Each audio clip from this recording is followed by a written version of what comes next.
The PGA Championship coming to the home of the PGA in Frisco, Texas. Yeah. Listen, I'm a golf fan. You know I'm excited. I'm curious about, where that temperature of excitement is at PGA HQ. Very excited at this point, and that will grow certainly as we get closer. And it's exciting for a number of reasons. You mentioned it's a PGA Championship played at our home, very unique. But then also what it means to this region, this part of the state. It's been a long time since we've hosted a major championship here, over 60 years, in fact. And you look at the two previous PGA Championships in this part of the state, it's pretty high company. We've got Walter Hagen winning in 1927 down at Cedar Crest and Jack Nicklaus winning in 63.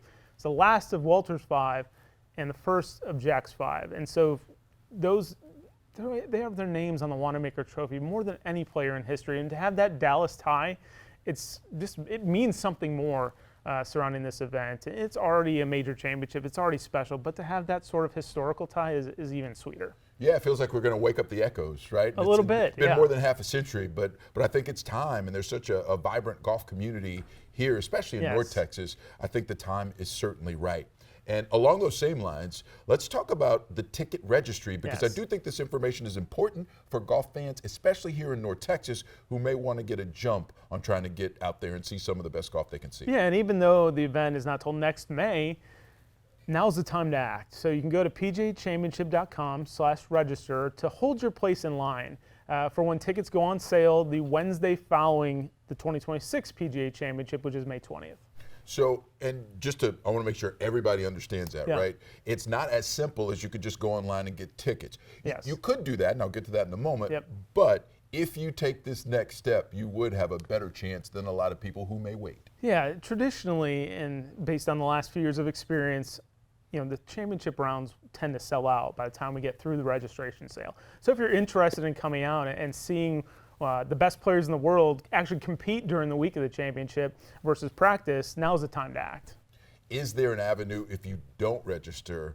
And then what kind of tickets would you be even trying to get at Yeah, that again, point? if history is our guide, we'll still be selling practice round tickets, which practice round tickets are fantastic. And there's always like the secondary market a little bit later on. But if you want to control your experience and come out on the day of your choosing, I encourage you to register now. Yeah, and that's my point, right? Because it's here, it's at home. You don't have to worry Yes. about whether or not you can make the travel work and airfare and worrying about how you get there. Yep. You know that you can get here easily. You might as well get in that registration line to try and get It doesn't better cost tickets. anything to register, but again, it holds your place in line for when sales start in May.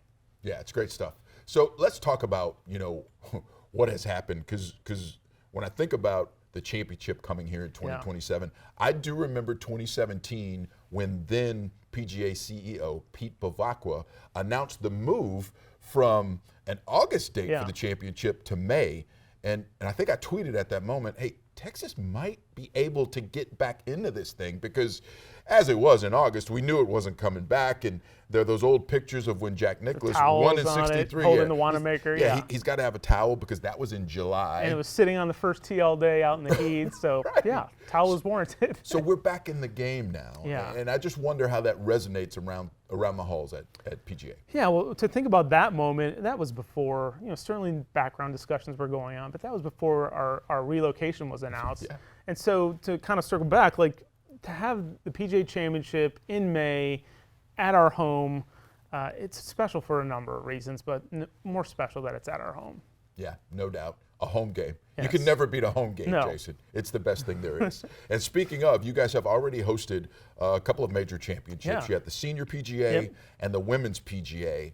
And I understand that you weren't just staging a championship or holding a championship. You were also able to gain data on how you can maximize your property and how you go about doing things there. So I'm curious about, some of the things that you learned with those two major events. To have the opportunity to host two major championships, again, the Senior PGA won by Steve Stricker, the KPMG Women's PGA won by Minjee Lee, and almost in real time kind of make enhancements based on again, real-time feedback. So there was things we certainly learned around the Senior PGA that bettered the experience for everyone at the Women's PGA, and the same will be true with this championship.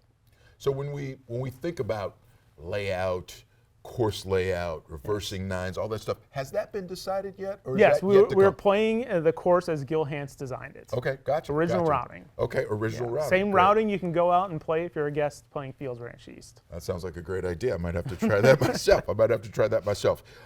Let's talk in terms of economic impact. Yes. What will this mean for our region, having this kind of exposure, having the best golfers on the planet, some of whom live here already. Yeah, they happen to, yeah. But having them compete here as well. Yeah, I mean, start with exposure. So the PGA Championship is one of the most televised events in all in sports. And I think the number is over 250 hours of whether it's on cable, broadcast, or streaming platforms. Primarily around our broadcast partners at CBS and ESPN and ESPN Plus. But that's just not going out to a domestic audience. That telecast goes around the world to over 500 million homes, and it's almost every country and territory on the planet.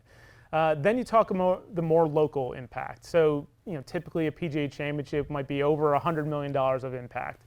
Then there's the millions of dollars of tax revenue that'll be generated through championship ticket sales and hospitality sales and merchandise sales.